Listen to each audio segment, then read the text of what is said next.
ഇന്ന് എൻ്റെ യൂണിവേഴ്സിറ്റിയിൽ ഇൻ പേഴ്സൺ വെരിഫിക്കേഷന് പോകാം.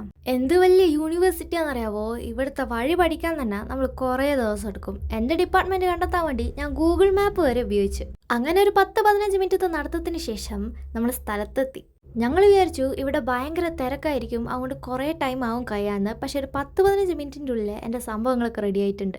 അവിടെ നിന്ന് പുറത്തിറങ്ങിയര വലിയ വലിയ ബിൽഡിങ്സിന്റെ കൺസ്ട്രക്ഷനും കാര്യങ്ങളൊക്കെ ആയിരുന്നു. കുറച്ചങ്ങോട്ട് നടന്നു കഴിഞ്ഞാൽ ഈ സ്റ്റാൾസ് ഒക്കെ ഉണ്ടായിരുന്നു. അങ്ങനെ അവിടെ നിന്ന് ഒരു ക്രാബ് വാങ്ങിയോണ്ട് അവിടുത്തെ ഒരു ഏച്ചി എനിക്ക് ചെറിയൊരു ടെഡി ബിയറിന്റെ ഒരു കീ ചെയിൻ എല്ലാം ഗിഫ്റ്റ് ആയിട്ട് തന്നു. ചെന്നൈ അല്ലെങ്കിലേ ചൂടാ, ആ യൂണിവേഴ്സിറ്റി ഒന്ന് കറങ്ങുമ്പോഴത്തേക്കും കുറച്ചുകൂടി അങ്ങ് അധികമായി. അങ്ങനെ അവസാനം നമ്മൾ ജാവ ക്യാൻറ്റീനിൽ പോയിട്ട് ഓരോ ഗ്രേപ്പ് ലൈം അങ്ങ് ഓർഡർ ചെയ്തു. ഇത് വലിയൊരു യൂണിവേഴ്സിറ്റി ആയതുകൊണ്ട് ഇവിടുന്ന് നമുക്ക് സ്ഥലം മനസ്സിലാവണമെങ്കിൽ പൊതുവെ ആൾക്കാർ ഈ ക്യാബൊക്കെ ബുക്ക് ചെയ്യുമ്പം ക്ലോക്ക് ടവറിന്റെ മുന്നിലാണ് നിൽക്കാറുള്ളത്. ഞാൻ ഇനി താമസിക്കാൻ പോകുന്ന അപ്പാർട്ട്മെന്റ് താഴെ ഒരു പെട്രോൾ പമ്പ് ഉണ്ട്. അതിൻ്റെ അടുത്തായിട്ട് ചെറിയൊരു ചായൻ്റെ ഷോപ്പ് ഉണ്ട്.